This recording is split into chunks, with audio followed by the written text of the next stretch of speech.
राम राम जी सभी परिजनों को स्वागत है आपके अपने YouTube चैनल पूनम संबल पर। आज आई हो गांव जमापुर में और सचिन भैया से बात करते हैं और कुछ सवाल भी करते हैं सचिन भैया से।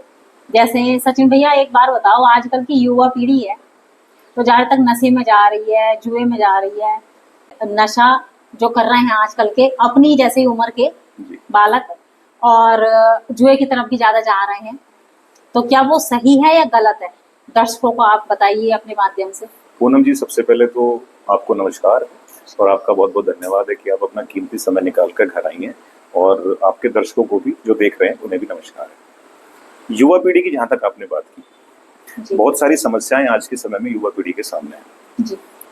सबसे पहले तो युवा जैसे एक चौराहे पे भटक रहा है। हाँ जी। वो ये तय नहीं कर पा रहा कि उसे जाना कहाँ है। हाँ जी। तो सबसे पहले तो एक क्लैरिटी ये लेकर आए कि हमें अपने जीवन में करना क्या है, हमें जाना कहाँ है। हाँ जी। आप युवा पीढ़ी रफ्तार की तरफ ज्यादा ध्यान दे रही है, जबकि उसे दिशा का इतना महत्वपूर्ण नहीं है, जबकि दिशा ही महत्वपूर्ण है। हाँ जी। भले ही चाहे आप धीरे भी चलेंगे और दिशा आपकी ठीक होगी तो चल जाएंगे, और दिशाहीन रफ्तार तो खुद चोट लगे दूसरे को मारे। तो ये सबसे बड़ी समस्या ये होगी कि आजकल युवाओं के पास कोई दिशा नहीं है। हाँ जी। दूसरा, वो ये तय नहीं कर पा रहे कि, और फिर जब वो ये तय नहीं कर पाते कि उन्हें जाना कहाँ है, तो फिर वो नशे की तरफ, ऑनलाइन जुए की तरफ और बहुत सारे व्यसनों में वो पड़ जाते हैं, और कई बार वो अपना जीवन भी समाप्त कर लेते हैं। और ये ऑनलाइन जुआ भी आजकल के युवा खेल रहे हैं।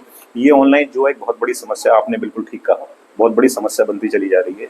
एक पैसा कमाने की चाह, एक अमीर बनने की चाह, एक शॉर्टकट। युवा पीढ़ी ने ये सोच लिया, ये जो एक ऐप्स है ना, ये जितने भी सारे मनी वाले, इनका कुछ एल्गोरिथम इस तरीके का है कि हमें कैसे हम जाल में फंसा लेंगे, जिसमें ये शुरू में तो आपको पैसे जिताएंगे, आपके मन में लालच भर देंगे, और फिर आदमी लालच, जैसे कि एक दलदल है एक तरीके का, उसमें आदमी घुसता चला जाता है, फिर वो अपने माँ बाप की गाढ़ी कमाई को सब कुछ डुबा देता है और अंत में अपना जीवन भी समाप्त कर लेता है। तो सबसे पहले तो ये है कि ऑनलाइन जुए से बिल्कुल ही बचना चाहिए। जीवन कितना कीमती है। और दूसरी चीज ये है कि आप YouTube पर रील्स में, शॉर्ट्स में दिन का स्क्रीन टाइम अगर आप चेक करोगे ना रात को, तो 7-7, 8-8 घंटे बैठ रहा है। हाँ जी। उसके बजाय जैसे हमारी बहन जी अच्छा काम कर रहे हैं, अपनी दिशा को एक सही जगह लगाओ ना, अपनी कुछ एक ऐसा करो जो समाज के लिए भी काम आ सके, आपका जीवन भी बेहतर हो सके और आपकी कमाई का जरिया भी बन सके। हाँ जी। तो सोशल मीडिया को अपना समय बर्बाद करने का एक वो ना बना के एक कमाई का जरिया भी बना। मोबाइल तो सब रखते ही हैं, रिचार्ज भी करवाते ही हैं। जी। तो उस रिचार्ज का इस्तेमाल ही करो। अब जैसे ये मोबाइल है, अब इस मोबाइल से ही आपने कितनी बुलंदियों की ऊंचाइयों को छू लिया। हाँ। और कुछ ऐसे भी है वो आज भी 8-8, 9-9 घंटे मोबाइल चला रहे हैं ऐसी, और अपना जीवन बर्बाद कर रहे हैं और अपने परिवार का भी जीवन बर्बाद कर रहे हैं। कमेंटों में बहस कर रहे हैं।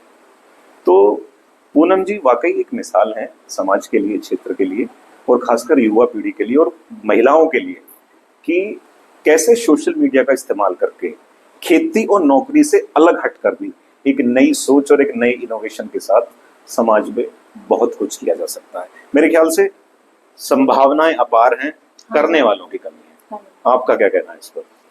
मेरा तो यही कहना है, बस अपना सोशल मीडिया पर आओ और अपनी पहचान भी बनाओ, अपना कुछ देखो। नौकरियां तो आने वाले समय में मिलने से क्या है ना, बिल्कुल ही खत्म होने वाली है। क्योंकि अभी आपने देखा है कि पुलिस वालों की कहाँ जाके मेरिट लगी है। जी। बच्चों ने इतना संघर्ष भी किया, कोई मेडिकल में निकल रहा है, कोई रेस में निकल रहा है, इतने बेचारे संघर्ष कर रहे हैं, 2-2 साल से रेस लगा रहे हैं, और जब आखिरी टाइम पे वो मेडिकल में निकल रहे हैं या पेपर में मेरिट नहीं लग रही उनके सारे सपने टूट जाते हैं, और कितना साल उनके बर्बाद हो जाते हैं, और अंत में हासिल नहीं हो पाता कुछ। बड़ी बड़ी डिग्रियां कर रहे हैं, IAS की हम तैयारी कर रहे हैं, नहीं सफल हो पाते, है ना। तो जमाना आजकल डिग्रियों का या मार्क्स का नहीं है, नई नई स्किल, अपने अंदर कोई हुनर, उसे पहचानो, और उसके लिए कुछ अलग नहीं। पूनम जी का ये कहना, जो भी आप काम कर रहे हो उसे करते रहो और उसे सोशल मीडिया पर डाल दो। जो भी आप काम कर रहे हो, कुकिंग कर रहे हो, खेती कर रहे हो, गार्डनिंग कर रहे हो, आप सिलाई कर रहे हो, कुछ भी कर रहे हो, आप पशुपालन आप करते हो, गार्डनिंग आप करते हो, किसी भी चीज के आप मिस्त्री हो, जो भी आप कर रहे हो उसे सोशल मीडिया पे डाल दो। आप अगर, क्या पता आपके पास कोई एक ऐसा हुनर हो जो औरों के पास ना हो, या नहीं, क्योंकि अपने आप का हुनर अपने को नहीं पता होता है ना, दूसरा ही कोई बताता है ना। जैसे मैं आपसे बोलती हूँ कि आपकी स्पीच भी अच्छी है, और आप अपने यूट्यूब चैनल का नाम अपने दर्शकों को बता सकते हैं। मेरे YouTube चैनल का नाम है सचिन कुमार। वहाँ पे जाके आप उसे लाइक कीजिए, शेयर कीजिए। इसी तरीके की बहुत अच्छी वीडियोस आपको वहाँ पर सुनने को मिलेंगी। मोटिवेशन ऐसी अच्छी शख्सियतों से आपकी मुलाकात आपको जानने को मिलेगा, जो आपके जीवन में जरूर एक परिवर्तन लाएंगे। और जाकर इनको भी सब्सक्राइब कीजिए, प्यार दीजिए, आशीर्वाद दीजिए। इसी के साथ अपनी वाणी को विराम देती हूँ। धन्यवाद दोस्तों, राम राम।